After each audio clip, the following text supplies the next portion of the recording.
તો જૂનાગઢ સહિત દેશભરના બેંક કર્મચારીઓ લાંબા સમયથી પડતર 5 દિવસીય બેન્કિંગના માંગને લઈને સરકાર સામે હલ્લાબોલની તૈયારી શરૂ કરી છે।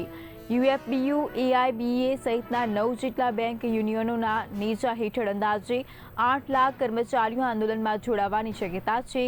કર્મચારીઓ 11 સપ્ટેમ્બર એક દિવસની દેશવ્યાપી હડતાલનું એલાન કર્યું છે। તો આ ઉપરાંત 28 થી 30 સપ્ટેમ્બર સુધી 3 દિવસની હડતાળ અને માંગણીઓ નહીં સંતોષાય તો 26 ઓક્ટોબરથી અનિશ્ચિત હડતાલની ચીમકી પણ આપવામાં આવી છે।